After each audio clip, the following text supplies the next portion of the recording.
12 जून 2025 की तारीख aviation history के पन्नों में हमेशा के लिए दर्ज हो जाएगी।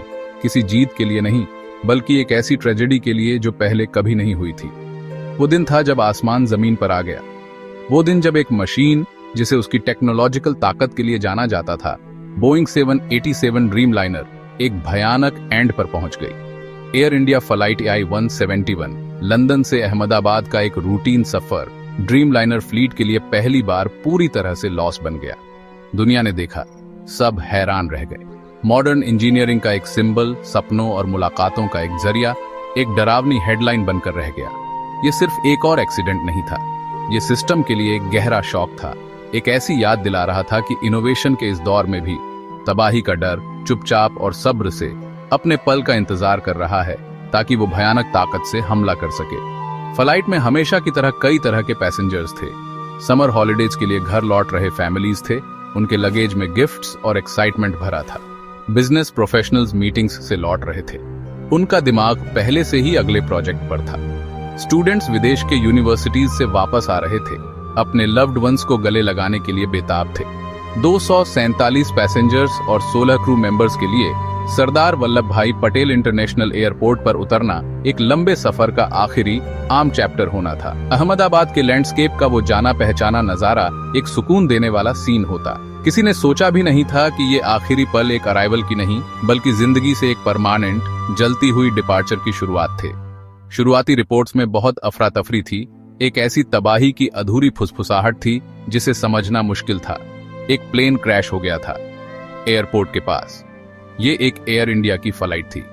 हर डिटेल जो फ्रेनेटिक न्यूज चैनल्स ने कंफर्म की, बढ़ती हुई नेशनल नाइटमेयर में एक और लेयर जोड़ती गई।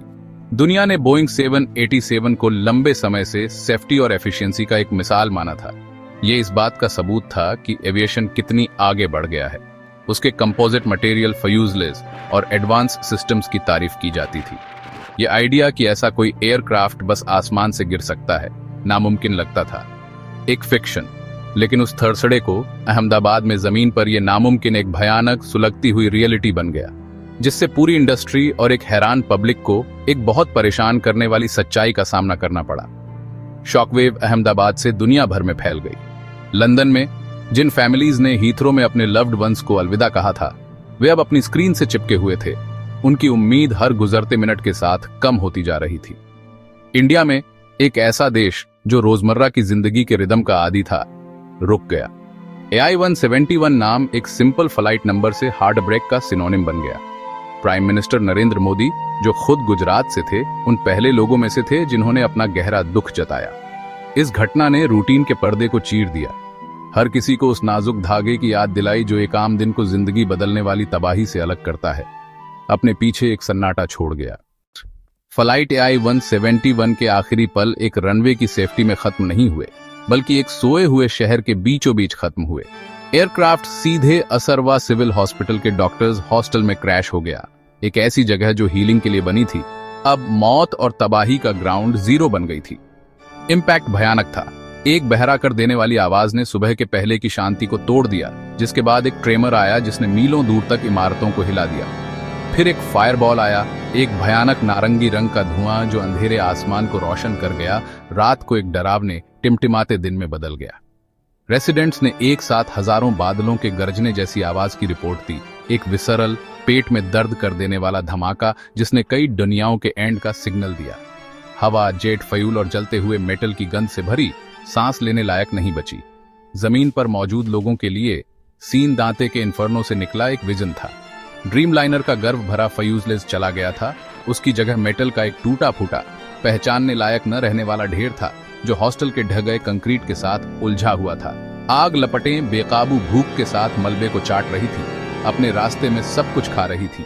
आवाज तबाही की एक डरावनी सिम्फनी थी, आग की लगातार हिसिंग, जलती हुई इमारतों की तेज चटकन, दूर से आती हुई इमरजेंसी सर्विसेज के सायरन की आवाज, और इन सब के नीचे एक ठंडी खामोशी जहां इंसानी आवाजें होनी चाहिए थीं।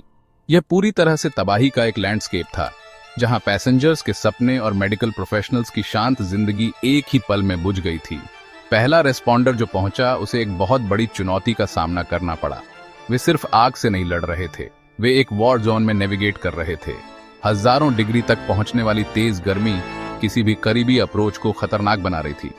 हॉस्टल का स्ट्रक्चर कॉम्प्रोमाइज हो गया था, किसी भी पल और ढहने का खतरा था। फायर फाइटर्स ने अपनी पावरफुल हॉजेस को आग के बीचों बीच निशाना बनाया। उनके चेहरे उसी तबाही से रोशन हो रहे थे जिसे वे बुझाने की कोशिश कर रहे थे। नेशनल डिजास्टर रेस्पॉन्स फोर्स की टीमें, जो सबसे बुरे के लिए ट्रेंड थीं, उन्होंने खुद को एक ऐसे सिनेरियो का सामना करते हुए पाया जिसने उनके एक्सपीरियंस और हिम्मत की हद को टेस्ट किया। वे ऐसी जगह पर सर्वाइवर्स की तलाश कर रहे थे जहां सर्वाइवल नामुमकिन लग रहा था। इस क्रैश में एयरक्राफ्ट में मौजूद 263 आत्माओं के साथ साथ हॉस्टल में सो रहे 18 रेजिडेंट डॉक्टर्स भी मारे गए, युवा हीलर्स जिनके करियर दुखद रूप से छोटे हो गए। यह नुकसान दोहरा था। आसमान में एक ट्रेजेडी जमीन पर एक ट्रेजेडी के साथ जुड़ गई। 281 लोगों की कुल मौत का आंकड़ा इस दिन को भारतीय इतिहास के सबसे काले दिनों में से एक बनाता है। जैसे ही सुबह हुई, हॉरर का असली स्केल सामने आया। ग्रे सुबह की रोशनी ने एक साफ मोनोक्रोम खंडहर का सीन रोशन किया। धुआं अभी भी आसमान में आलस्य से उठ रहा था। अहमदाबाद शहर और वास्तव में पूरे देश ने एक ऐसे गांव के साथ आंखें खोली जो आसानी से नहीं भरेगा। एक ऐसा निशान जो उसकी सामूहिक चेतना में गहराई से उकेरा गया था।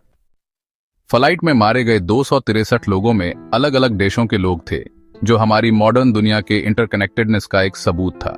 155 भारतीय नागरिक थे, जिनमें से कई गुजरात में अपनी जड़ों की ओर लौट रहे थे।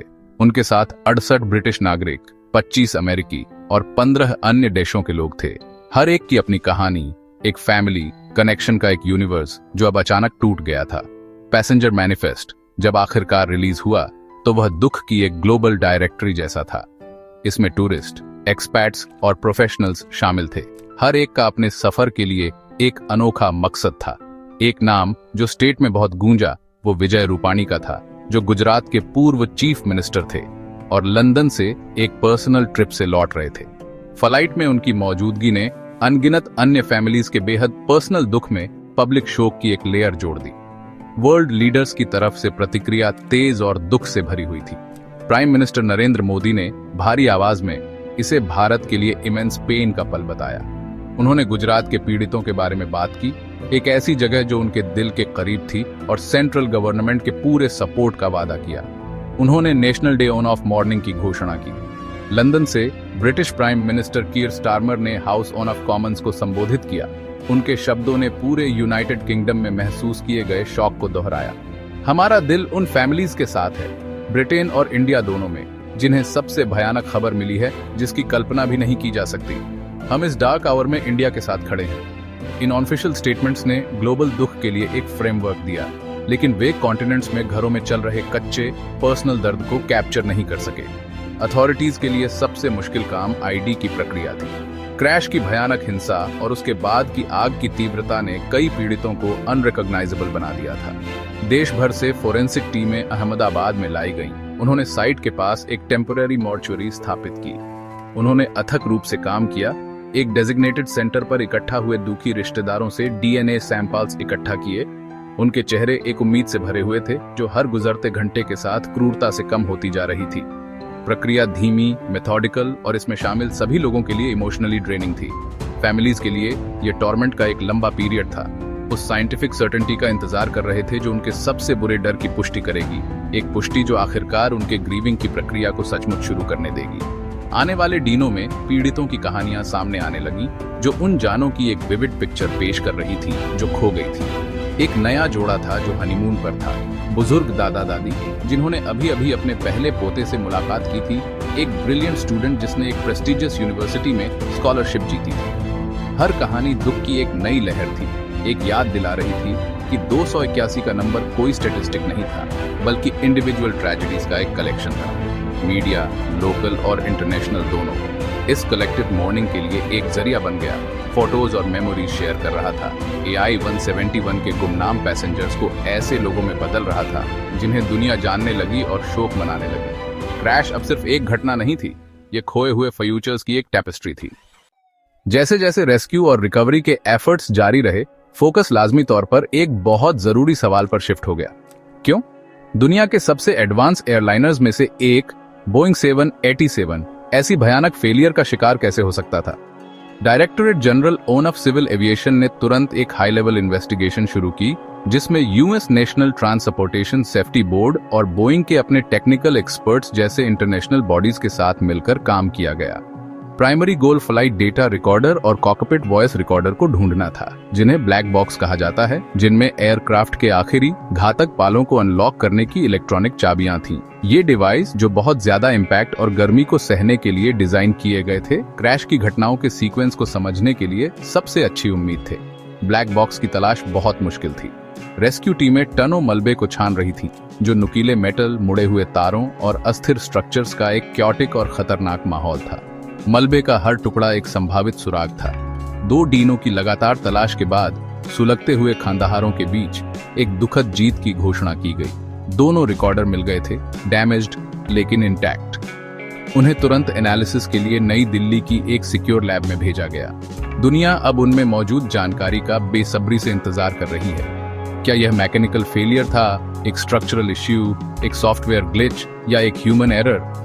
जवाब सिर्फ पीड़ितों के लिए, न्याय के लिए ही नहीं, बल्कि हर दिन उड़ान भरने वाले लाखों लोगों की सेफ्टी के लिए भी जरूरी है। AI-171 का क्रैश हमारी टेक्नोलॉजिकल हब्रीज की नाजुकी पर एक विनम्र सबक है। हम कॉम्प्लेक्स सिस्टम्स पर, एडवांस कंप्यूटर्स पर और इंजीनियरिंग के उन चमत्कारों पर भरोसा करते हैं जो हमें बादलों में उड़ने देते हैं।